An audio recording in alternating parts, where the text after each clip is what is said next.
What's going on? Hey, figured I'd give y'all another story right now.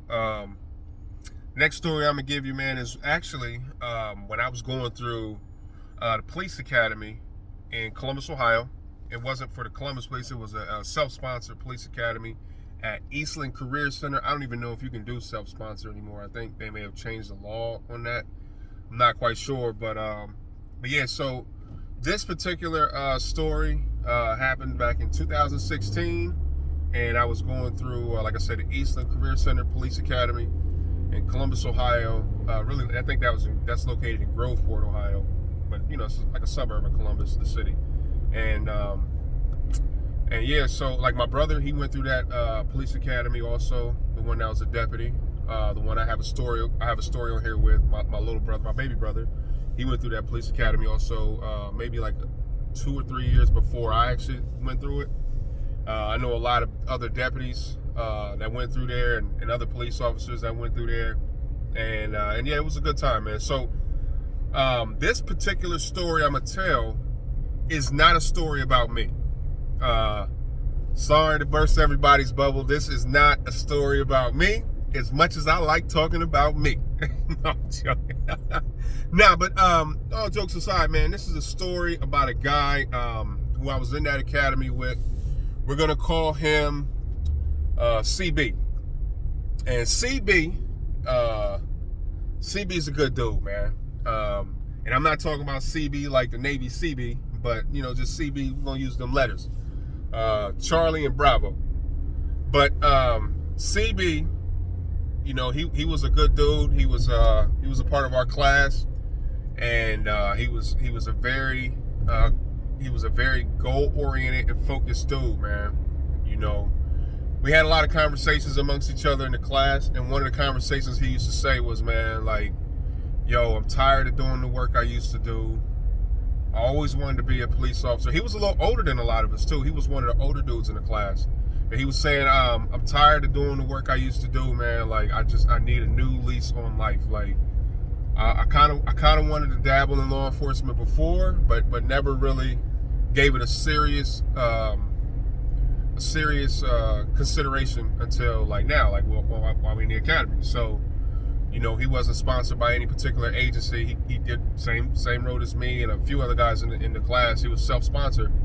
And self-sponsored, by the way, means that you pay for the academy yourself. You paying for it either out of pocket.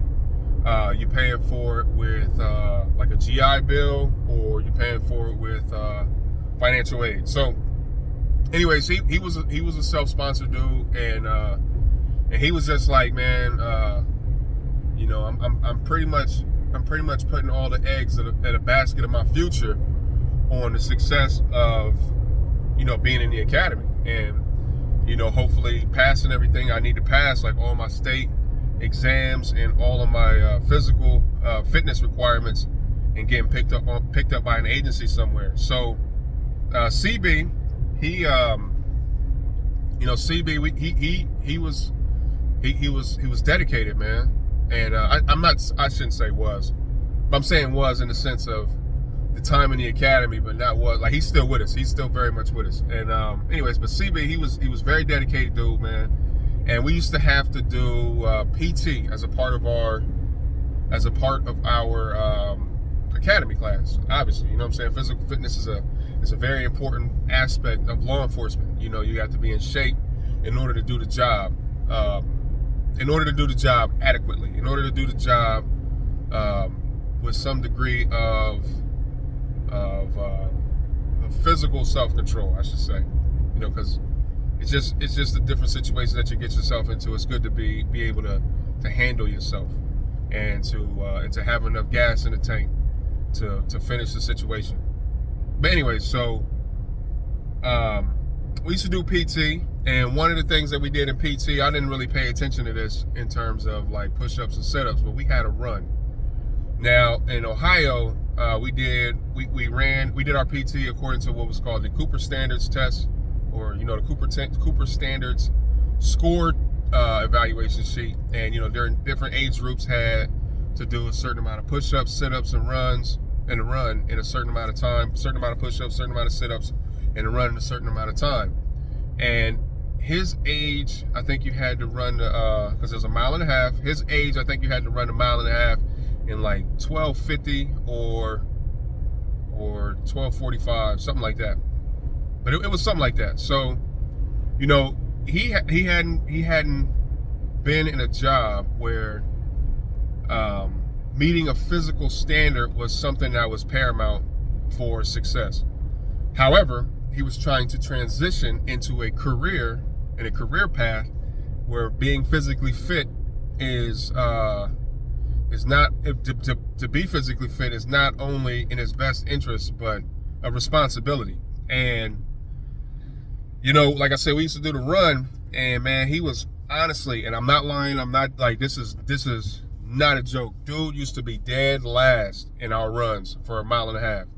I'm talking about like dead last in the aspect of, you know, we had a couple of gazelles in the class who could do that mile and a half in like 11 minutes. You know what I'm saying? 10 minutes, 11 minutes, nothing. You know what I mean? The majority of the class, we weren't meeting the standard, but we weren't too far off. We were like the 13, 14-minute guys, maybe one or two that was in the 15-minute range. And that was, you know, over time, this is the beginning. Over time, you know, you get better, obviously. You're going to be doing PT every day, you know, to some extent every day. And, you know, you run multiple times a week. So you're gonna build the endurance and the speed to be able to reach the goal necessary to pass.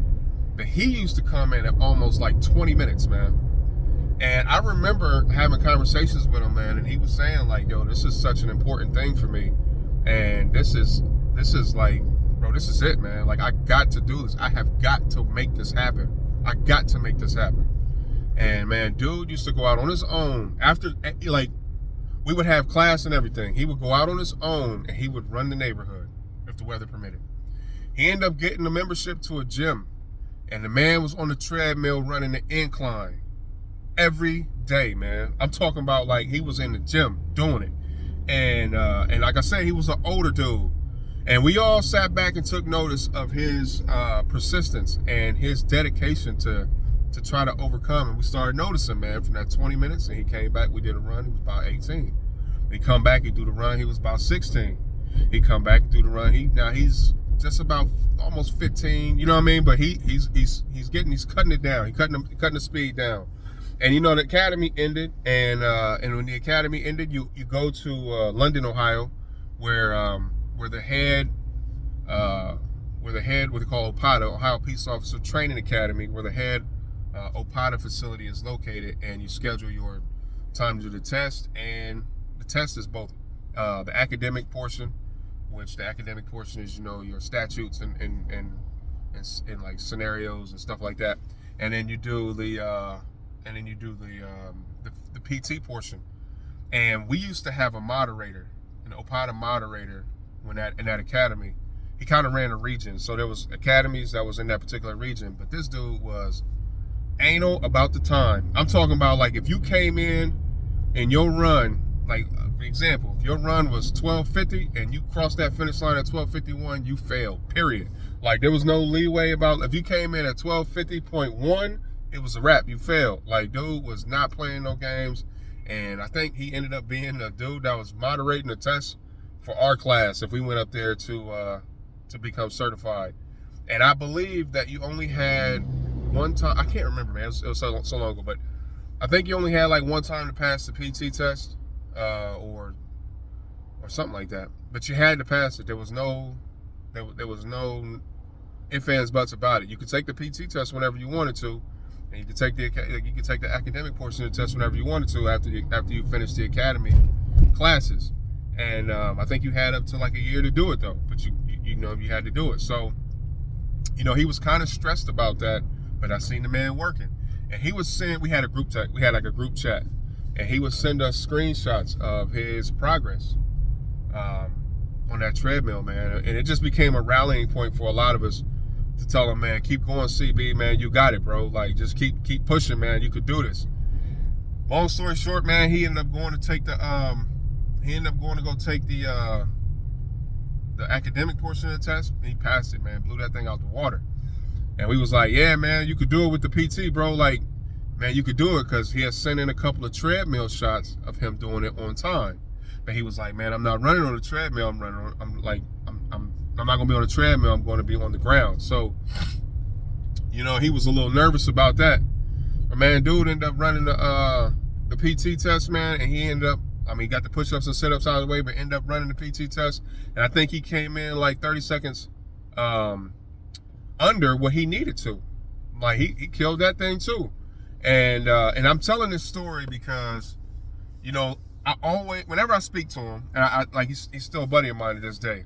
And whenever I speak to him, man, I try to sometimes, not whenever, but a lot of times when I speak to him, I try to remind him that, man, you was so motivational to the class, bro. You was an inspiration, man. Like we literally saw you come from the back, bro. You know what I'm saying? And you were so determined and focused on making it happen, achieving your goal, that it just motivated everybody else, man, to be successful in other areas of their life. You know what I'm saying? And I just want to make sure I give my man his flowers, man, and make sure that I tell his story of perseverance, dedication, and being successful and overcoming. Because, you know, a lot of people have different tests that they have throughout their life too, man. And, you know, as long as you continue to run the race and you don't quit and you keep going and stay on that path of what you believe you're supposed to be doing, man, and you do it with everything you got, man, ain't nothing gonna happen but to win. So, man, shout out to my man CB. Shout out to the Eastland Career Center Police Academy that I went to, man, and my instructors and everything. And matter of fact, let me give a rest in peace to Chief Portier, who was also a good mentor and a great guy, who was one of the instructors at that academy. He was Groveport police chief. He passed away a couple of years ago, man. He was our one of our DT instructors, man, and he was a solid, good dude, man, a wealth of knowledge, wealth of experience. We all got a lot of love for dude, man, and his wife was good people too, man. But everybody else, man, in my class, y'all know what it is, baby. All right, hey, everybody else, man, make sure y'all train hard, train often, train properly, and train safely. All right, it's been real. Peace.